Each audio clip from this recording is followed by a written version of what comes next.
Sell them in America. Ay, ikaw lang nakabunot sa buhok, anak Clara. Ching-ching! No. Yeah, we can just private label them. Sakit, Beb?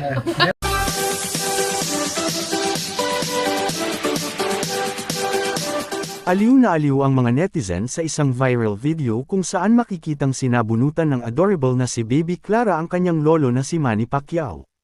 Sa naturang clip, kitang-kita ang pagiging makulit at masayahin ni Clara habang masigla nitong hinahawakan at hinihila ang buhok ng kanyang lolo. Wika pa nga Jinky na, si Clara lang talaga ang nakagawa nito kay Manny. Sa kabila ng simpleng pangyayari, kapansin-pansin ang saya at lamang sa pagitan ng maglolo. Hindi man sinasadya ni Baby Clara ang kanyang ginagawa, ramdam na ramdam ang closeness at genuine bond nila. Sa halip na minas, makikitang tuwang-tuwa pa si Manny, patunay kung gaano niya kamahal ang kanyang apo. Ang nasabing tagpo ay bahagi ng kanilang quality time bilang pamilya bago sila umuwi ng General Santos City.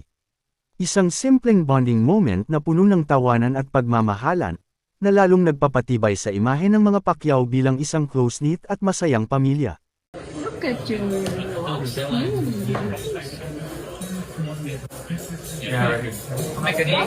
Anak-anak mo kayo. Usok sa ba? Kayo?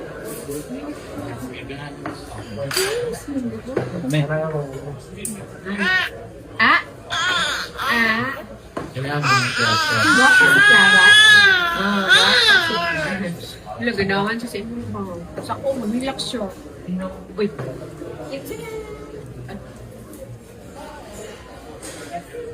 Guwapo. Ganun ko. Uy, ini tayo, Clara, si Jensan. Uy, ini tayo si Jensan. Ay. Lulo siya kay Lulo. Uy, ini tayo si Jensan. Uy, ini tayo. Lulo. Jensan na tayo. Kanta si Clara, nagkanta. Uy, mag-sing-sing. Mag-sing si Clara din, mag-sing.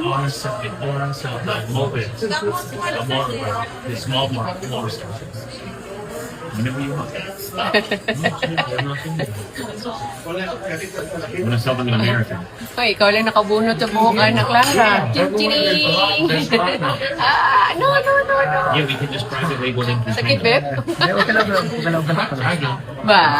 Like in Japan. Oh, what's that?